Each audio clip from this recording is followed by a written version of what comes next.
Thank you very much.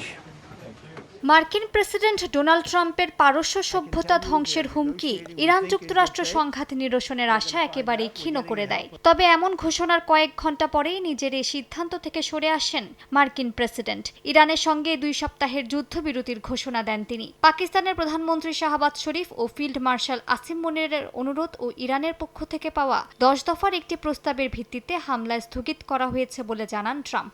এই যুদ্ধবিরতিতে সম্মতি জানিয়েছে ইরানও। পররাষ্ট্রমন্ত্রী আব্বাস আরাকচি জানান 2 সপ্তাহের এই যুদ্ধবিরতিতে ইরানের সামরিক বাহিনীর সঙ্গে সমন্বয় করে এই প্রণালীতে জাহাজ চলাচল করতে পারবে। হামলা বন্ধে রাজি ইসরায়েলও।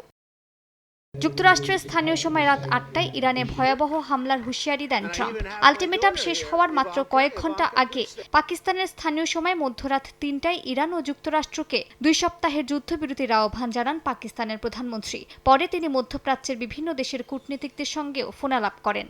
A man of peace.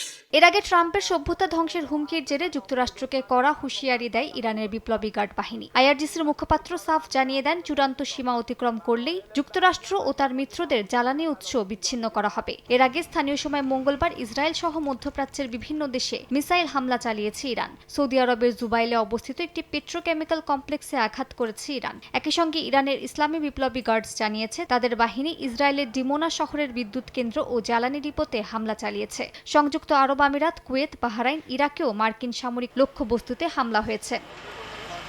অন্যদিকে ইরান জুড়েও ইসরায়েল যুক্তরাষ্ট্রের তাণ্ডব অব্যাহত ছিল। ইরানের রাষ্ট্রীয় গণমাধ্যম জানিয়েছে, দেশটির বৃহত্তম অ্যালুমিনিয়াম উৎপাদন কেন্দ্র ও প্রধান পেট্রোকেমিক্যাল কমপ্লেক্সে বিমান হামলা চালানো হয়েছে। খুজেস্তান প্রদেশের মাহাশাহর শহরের ফজর পেট্রোকেমিক্যাল কমপ্লেক্সে হামলার লক্ষ্য ছিল আমির কবির পেট্রোকেমিক্যাল কোম্পানির একটি স্থাপনা। একই সঙ্গে খার্ক দ্বীপেও হামলার দাবি করে যুক্তরাষ্ট্র, যদিও এই হামলায় কোনো ক্ষতি হয়নি বলে জানিয়েছে ইরান। মালিহা সুহরওয়ার্দী, সময় সংবাদ।